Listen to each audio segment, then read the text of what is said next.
Bonjour à toutes et à tous et bienvenue sur Anonymal TV. Aujourd'hui, nous lançons un nouveau format, le Micmag, pour vous apporter un nouveau regard sur l'actualité du pays aixois. Chaque vendredi, vous retrouverez cette nouvelle émission qui vous proposera un reportage, une interview et des annonces d'événements à venir. Pour cette première édition, nous sommes allés à la rencontre de l'équipe professionnelle de PAUC, handball. Nous avons pu assister à un des premiers entraînements de la saison et interroger les joueurs ainsi que l'entraîneur.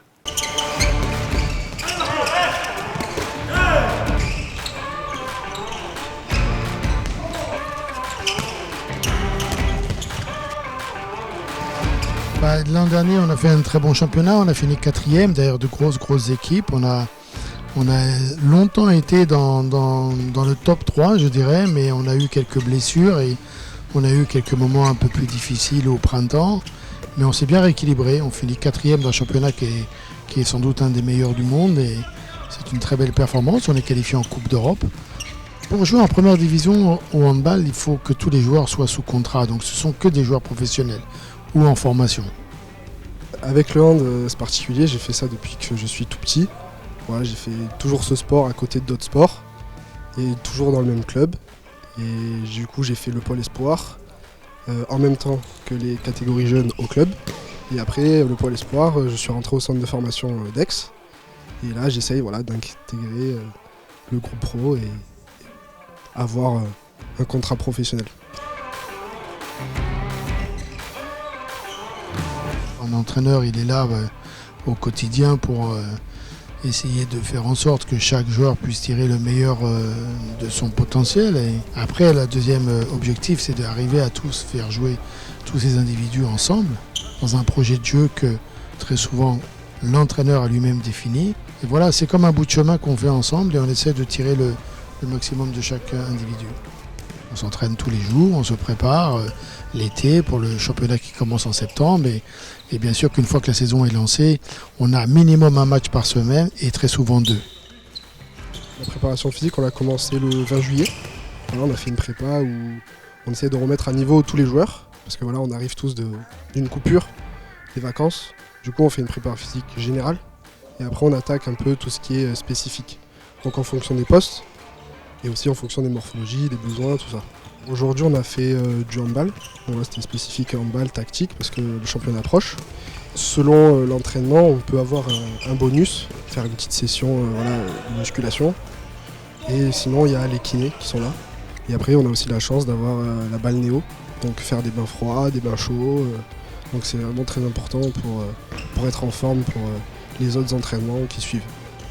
Oui, moi je suis le manager sportif ici, donc manager sportif, c'est-à-dire que c'est moi qui dirige le staff sportif et qui suis en relation avec le staff médical, entre autres, et les dirigeants. Donc dans le staff sportif, oui, il y a un entraîneur qui est plus dans la préparation physique, un autre qui est plus sur les gardiens, et un autre qui m'aide aussi au niveau du jeu proprement dit. On n'est pas seulement content de la saison dernière, on était très content de la saison dernière. Voilà, on va essayer de maintenir ce niveau. Après, tout dépend de l'adversité. Mais c'est sûr qu'en championnat, il nous faut rester dans le top 5 pour pouvoir être européen. On va être engagé en Coupe d'Europe, on va essayer d'aller le plus loin possible. On va être engagé en Coupe de France, en Coupe de la Ligue. On va essayer de les gagner. Cette année, voilà, c'est intéressant parce qu'il y a des objectifs qui sont assez hauts. Et on est dans un groupe qui s'entend bien, qui vit bien ensemble. Et c'est très important. La cohésion, s'il n'y a pas de cohésion, il n'y a pas de résultat, il n'y a pas de bonne entente. Et c'est très important dans un sport collectif. Mon objectif principal, c'est d'être joueur professionnel. Et après, signer mon contrat professionnel avec le club qui m'a vu naître. Ce sport m'a toujours apporté énormément, d'un point de vue personnel, en tant qu'humain, et des valeurs que j'aurais peut-être pas retrouvées ailleurs dans un sport individuel. Et j'ai vécu des choses que j'aurais peut-être pas vécues autre part.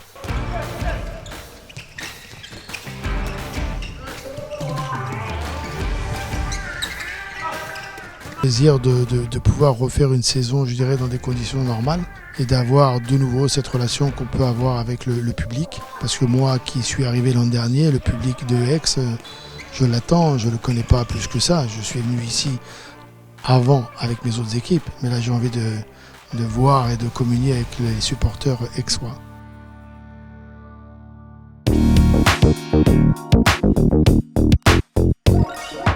Ce Ce dimanche 12 septembre, de 9 h à 18 h, le Forum des associations se tiendra sur les allées du cours Mirabeau. Comme chaque rentrée, les 400 associations d'Aix et du Pays d'Aix seront sur place pour répondre à vos questions, demandes de renseignements ou d'adhésion. Vous pourrez d'ailleurs retrouver le stand d'Anonymal à proximité de la rotonde. Les 10, 11 et 12 septembre, la grande vente des plantes s'installera sur les allées provençales de 9 h à 19 h. Des milliers de plantes, terrariums et accessoires de jardin seront à vendre pour convenir à tous les budgets. En raison de la forte affluence attendue, l'organisation conseille de réserver un créneau horaire sur leur site internet. Du 25 juin au 11 septembre, la Galerie Zola a accueilli l'exposition Hurle à la vie où le photographe aixois Christophe Kepf présentait 521 portraits, exprimant colère, peur, tristesse et joie. Voici un aperçu de notre visite réalisée en juin dernier.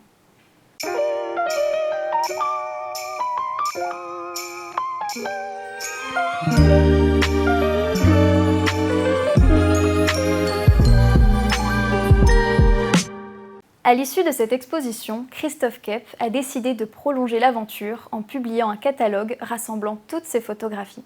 Il est disponible à la vente dans les librairies aixoises ou en commande sur le site hurlealavie.com. Cet été, nous sommes allés à la rencontre de Gaël Chatagneau, pilote professionnel de trial électrique qui réside et s'entraîne régulièrement sur les terres du pays aixois. En voici un petit rappel.